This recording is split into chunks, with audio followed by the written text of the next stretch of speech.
Hi, it's Allison, and I'm just making another pretty quick video here. Again, I don't have a ton of time. Again, I'm woefully underprepared, so we'll see how this goes.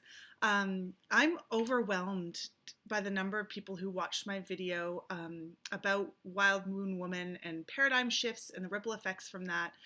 Um, there's no way if you're watching this you haven't seen that video because nobody ever watched anything.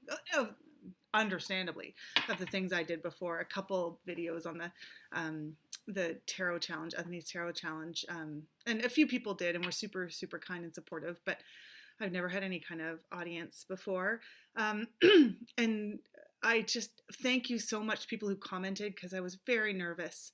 Um, and I thought I had something to say, but I wanted to be really careful with how I said it.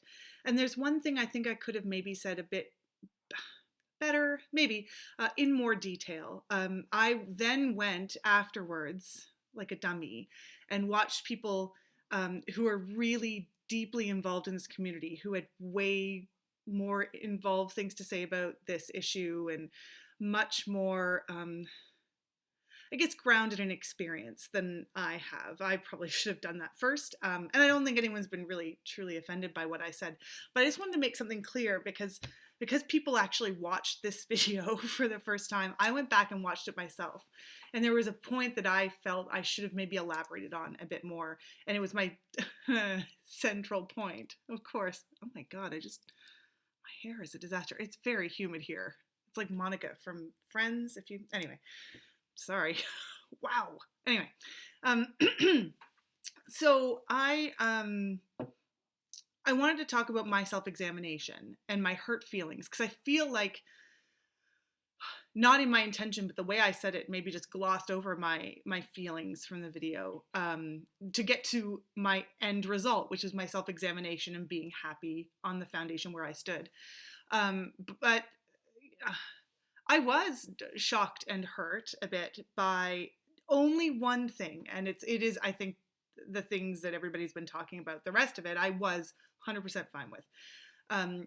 But that idea of course, the occult pursuits and tarot cards being demonic in nature, or your experience as a result of those practices, right? If you feel like you've been somehow impacted and moved and that kind of thing, that is a demonic presence. And I just wanted to explain my thought process because I really looked up to Elyse and I really look forward to her videos, and as someone who felt honestly kind of dumb about my interest in tarot cards. I felt very lonely, that I am a rational, clear-thinking person, and playing with these things that are just could be seen as just flaky and frivolous, which I know they are not.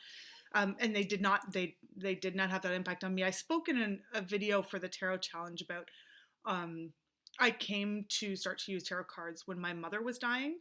And they really helped me. Like, my experience with them will never be negated, even if I like move away from them and just I'm like, I'm done with that, never doing it again. Like, it's my experience with them has been very powerful for myself and my own, my self-reflection and finding comfort and reminding myself that life is a circle, and like a peaceful death, which after a long illness, in the end it could have been much harder, is just the greatest gift on earth, because so many people don't get that. And anyway, I don't want to make this video all about my feels about that. Maybe one day I will make one about that. So this idea that was demonic, like, I never had a reading from her. Like, imagine, like, people who had readings and paid her money and she's like, oh no, demons. So that did make me stop and pause. And when I talked about my examination, I came from a Christian upbringing, and I actually went to several Christian churches. My family moved from church to church. My dad's always been a real seeker in the Christian faith, only in the Christian faith. But he grew up Baptist and is now full-on Catholic, so he's done the gamut. And when we were kids, we were on that journey with him. And then I went on a journey of my own in the Baptist church, which after Anglicanism, which was like, whoa, all over the place.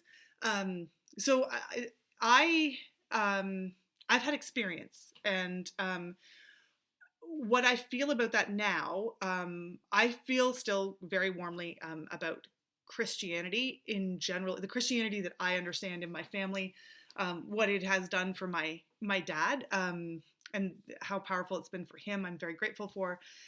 But I don't believe in demons.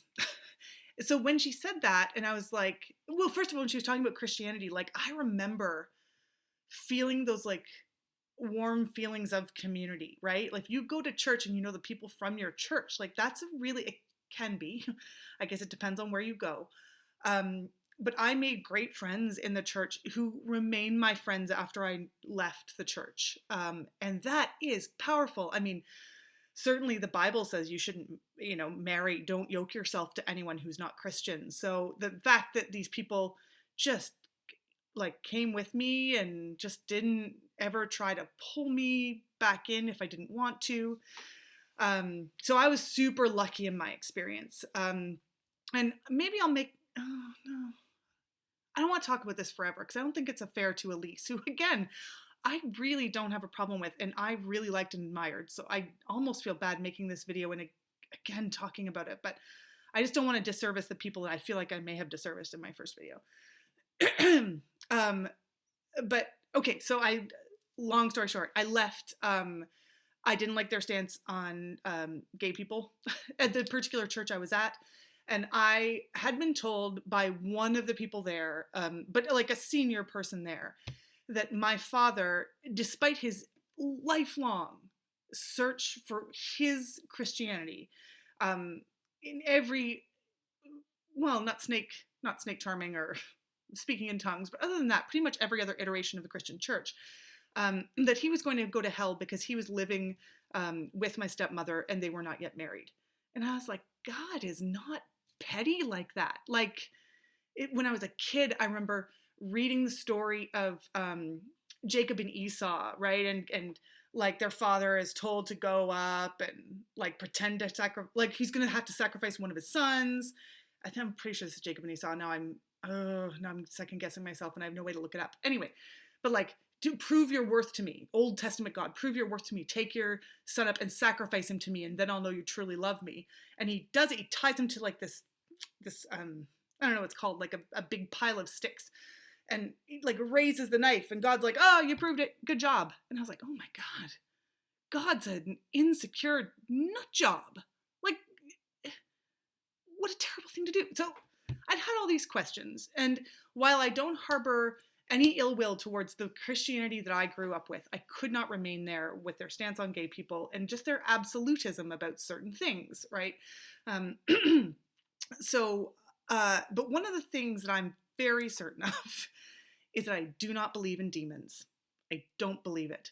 I have no opinion on angels, although I probably maybe lean on the side of not believing it, which is why, like, I barely knew who Doreen Virtue was when she made her big change. Like, nothing about her work really spoke to me personally. So I was like, whatever.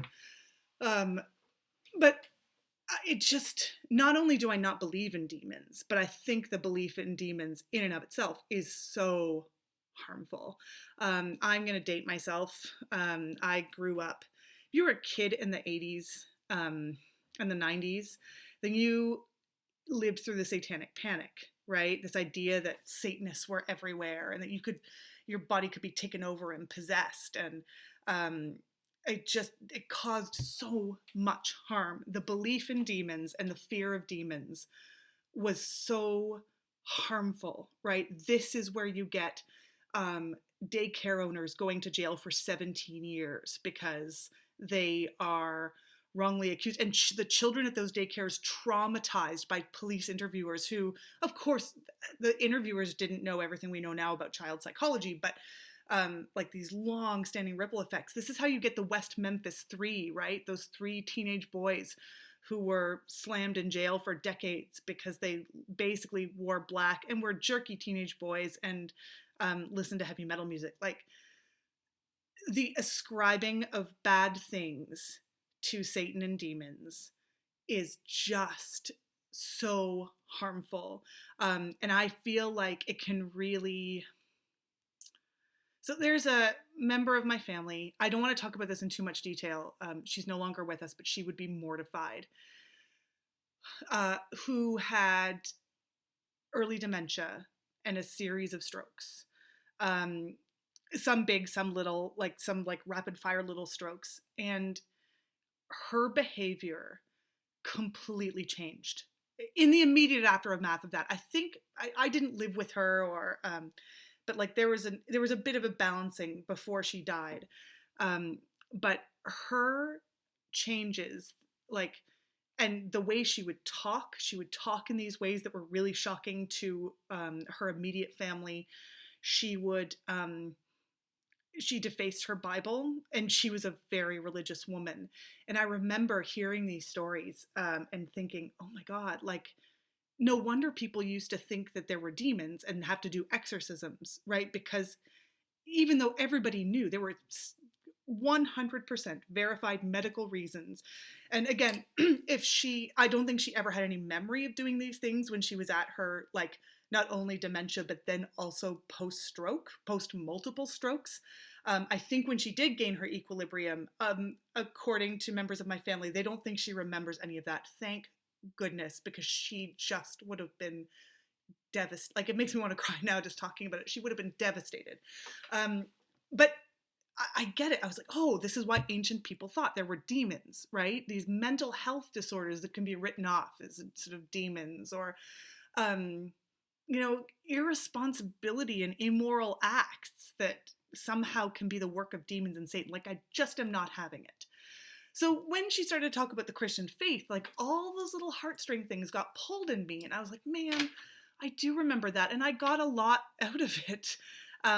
Emotionally and personally, it was such a warm security blanket for me, again, where I was. And, I'm like white and straight and a rule follower by nature. Like, it was easier for me than probably for most. And, while my brother and I had interest in, like, we like to read ghost stories, and like, we want to investigate Loch Ness, and we were into all these things. Like, our church wasn't like, oh no, you can't do any of those things.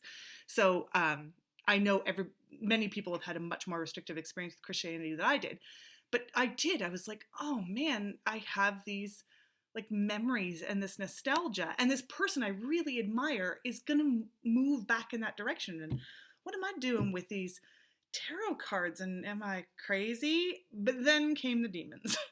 And so this is where I was able to examine those feelings and be like, I have community now, and I have an ethical way of living now. And I have beliefs about God, a not petty 20th century God, like, who knows the world we live in today. Like, one of the things also they told me at the church that really drove me crazy was like, I was like, well, don't you think God feels differently about some things now, right? Now that so much has changed in the world. And I was told, the truth doesn't change.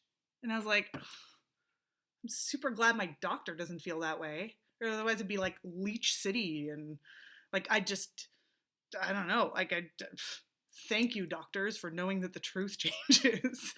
So anyway, I was able to re-examine those feelings and like, what am I doing? And if this woman I really admire thinks this way, maybe I am just off the track.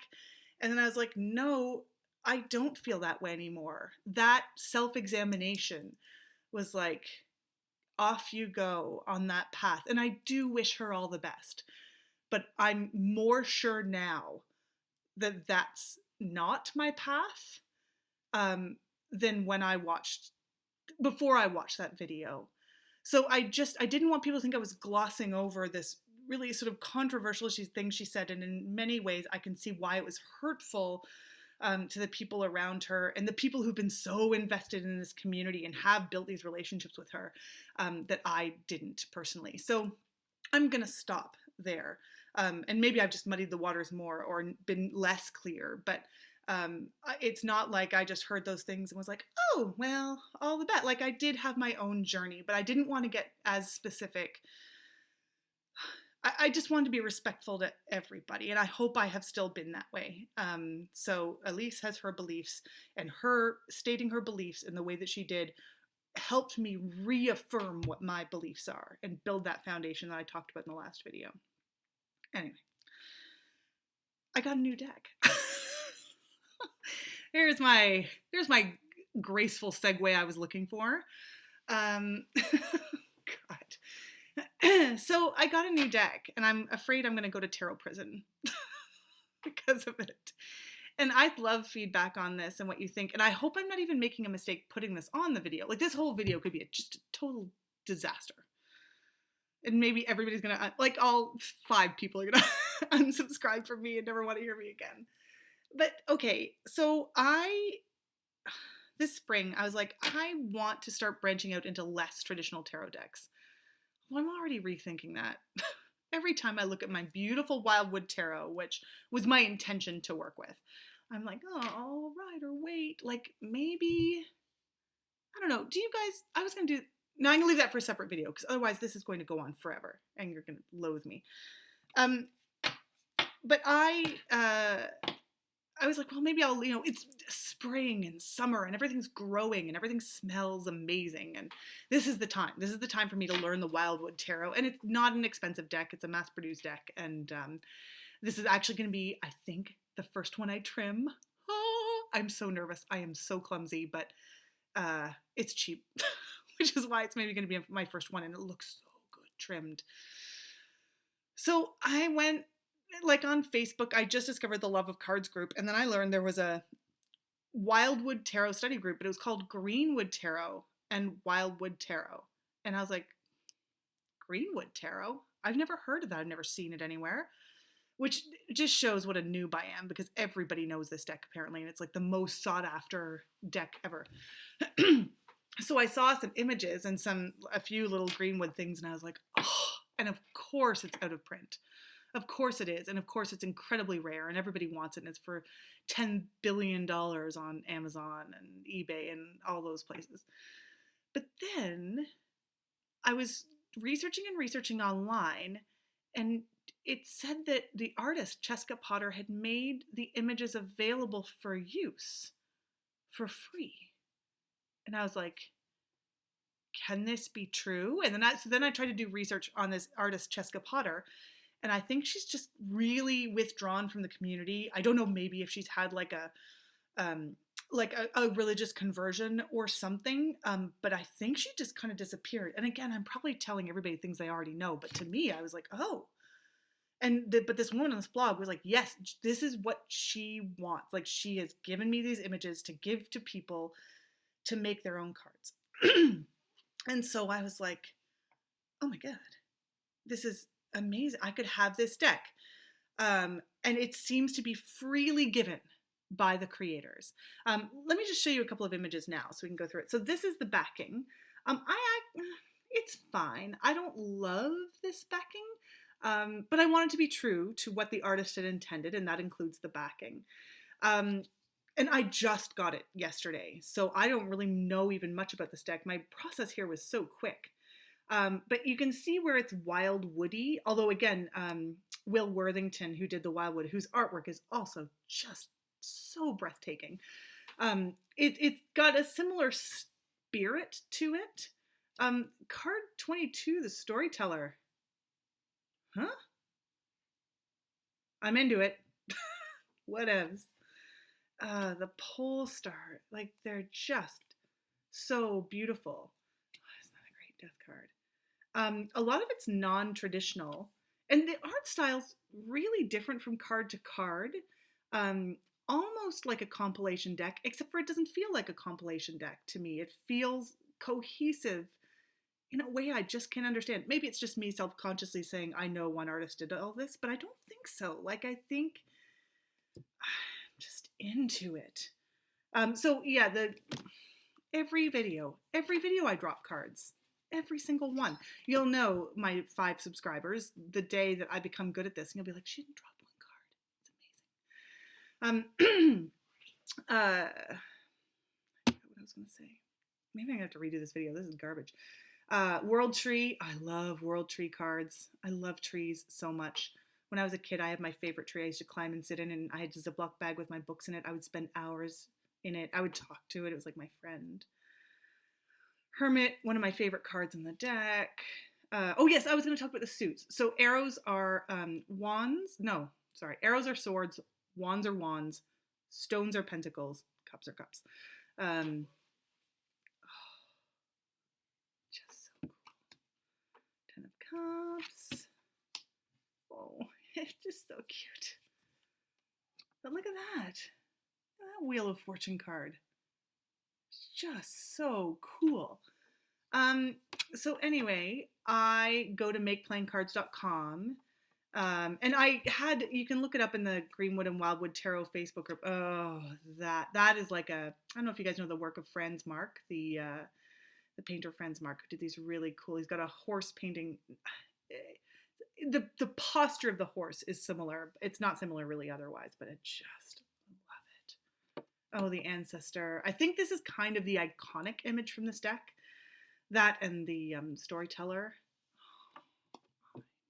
Well, that one's pretty wildwoody, actually.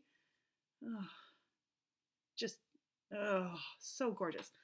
So I'm excited. So I get these cards made up, and I'm super excited.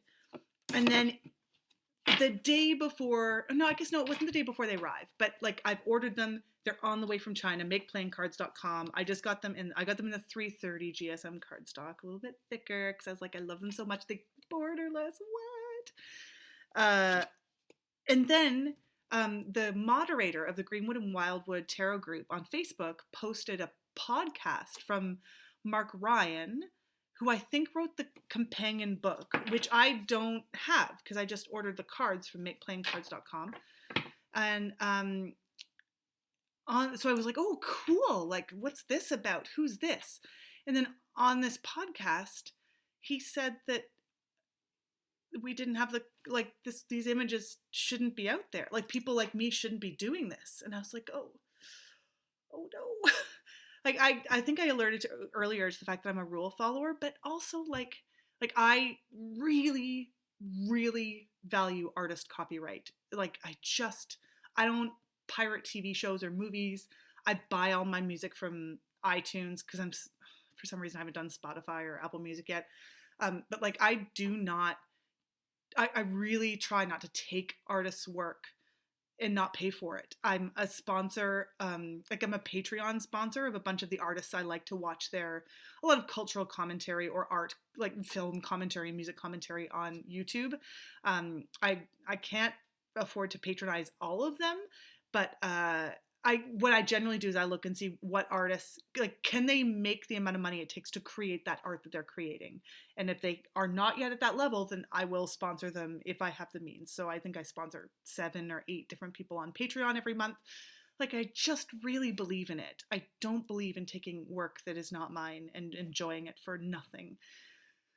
So I feel super conflicted now. Although there's a lot of commentary on this on the Facebook group, and someone else assured me, no, I know this whole situation. And the artist, Cheska Potter, who actually drew the images, I think how it breaks down is that she drew the images and he wrote the book, which is not to say that there's not overlap there. Of course there is. There has to be, like, these visions. But this woman spoke sort of very definitively about the fact that I should enjoy the cards, and so I think what I'm going to do is just continue to enjoy them. But if for somehow this guy said that he was going to, Mark Ryan, who I was like, okay, let me follow Mark Ryan. Let me find Mark Ryan and I will make this right. And I just can't, I can't find him online anywhere. Like, I just Facebook and Twitter and like a web page or something. I don't know. But he said there was going to be a new edition published sometime. And I promise I'll buy it. I will pay that money if another one's published, because I do now feel very anxious about it. So I don't know whether to tell you to pursue this or not for yourself. I'm very happy I did it. And if in the meantime I find out that I have somehow taken away from Cheska Potter, or if I have done something like that, then I'll I'll put the cards, I won't throw them out now because like they're made and they're beautiful, but I'll put them away. I won't ever show them to anybody else. I'll delete this video. So yeah, don't put me in tarot jail, please. So I think that's it for today. A little bit longer than I thought it was going to be, so I apologize. But I hope you found it useful. And I hope I made myself a little more clear on my first video, but I still very much maintain the value of using these times to look inward and decide sort of what that means, and how you believe. Like my father and I just love him so much, and we believe many, many different things about religion, about politics. But he's a smart man and someone I respect, so I consider what he says. And if he speaks to my heart in that way that I want to change my mind, then that will help me change my mind. But if I truly examine myself, and I'm not just being contrarian or just kicking my heels up about it, then it just solidifies where I stand and empowers my beliefs the way this experience has for me. So anyway, thanks a lot for watching now this very long video, and I hope you have a great day. And if anyone has any insight about whether or not I'm going to tarot jail, I'd love to hear it, because I really want to do right by everybody here. I really want to be respectful of this unbelievable artwork, like just hits you right in the heart. So if you know how I can do that, then I'd love to hear it. Thanks very much. Bye.